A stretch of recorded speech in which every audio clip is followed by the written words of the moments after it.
ఒక ప్రధానమైనటువంటి అంశం ఏంటంటే, అంటే రకరకాల రాజకీయాలు మనం వింటూ ఉంటాం, చూస్తూ ఉంటుంటాం. కాకపోతే అసలైనటువంటి అంశాల మీద చర్చ జరగట్లేదు.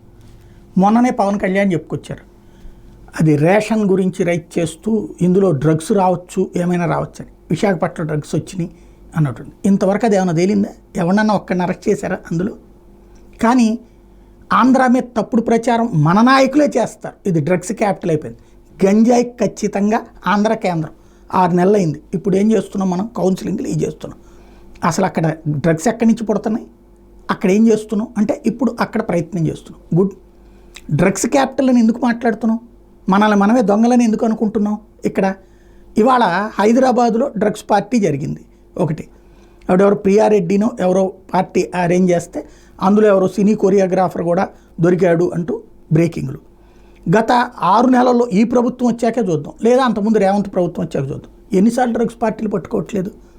కానీ అక్కడ డ్రగ్స్ క్యాపిటల్ హైదరాబాద్ అని రచ్చ చేయట్లేదు ఇక్కడికి. మళ్ళీ ఇక్కడ అట్లాంటి రేవ్ పార్టీలు ఏమైనా జరుగుతున్నాయా? ఇక్కడ అట్లాంటి డ్రగ్స్కి సంబంధించినటువంటి పార్టీలు ఏమైనా జరుగుతున్నాయా? లేదే. అలాగే ఇక్కడ డ్రగ్స్ మొన్న గుజరాత్లో దొరికింది, అస్సాంలో దొరికింది, ఈశాన్య రాష్ట్రాలు దొరుకుతుంది, అనేక చోట పోర్టులో పట్టుకుంటున్నారు. డ్రగ్సే కదా పట్టుకుంటుంది. ఆయా రాష్ట్రాలు డ్రగ్స్ క్యాపిటల్ అని ఎవరు అంటలేదే. మన దగ్గర మాత్రమే డ్రగ్స్ క్యాపిటల్ అని మాట్లాడుతున్నాం. అంటే ఇక్కడ రెండు కూడా పెద్ద రచ్చ నడిచింది. రెండు కూడా ఎక్కడ పెద్ద డ్రగ్స్ ఏం పట్టుబడలా. ఒకటి, అంతకుముందు ఎవడో తమిళనాడులో వాడు ఆంధ్ర అడ్రస్తో డ్రగ్స్ అక్కడ దొరికితే దాన్ని తీసుకొచ్చి ఆంధ్ర డ్రగ్స్ క్యాపిటల్ అని ప్రచారం చేసాం.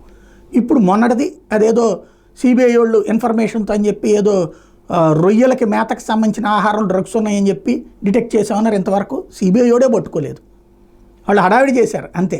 తర్వాత ఏం కాలేదు. మరి అయితే తీసుకెళ్ళి బొక్కలో వేయచ్చు కదా జగన్మోహన్ రెడ్డి. డ్రగ్స్ తీసుకెళ్ళి బొక్కలో వేయని దానికైతే బయటకు కూడా రారు కదా నార్కోటిక్స్ చట్టం ప్రకారం అయితే కనుక. ఎందుకని చేయరు? బేసిక్ ఇక్కడ పాయింట్ అలా ఏంటంటే, చట్టాన్ని చట్టంగా తన పని తాను చేసుకొనియాలి. ప్రతి దాంట్లో రాజకీయం కోసం అని చెప్పి ఆంధ్ర పరువులు తీసుకుంటా మేము గొప్పోళ్ళం అని చెప్పడానికి ఎదురోళ్ళని వెధవలు అని చెప్పేటటువంటి కార్యక్రమమే నడుస్తుంది. ఎప్పటికైనా రాజకీయాల కోసం రాష్ట్రం పరువుని నాశనం చేసేటటువంటి ధోరణి నుంచి పక్కకు వస్తే బాగుంటుంది.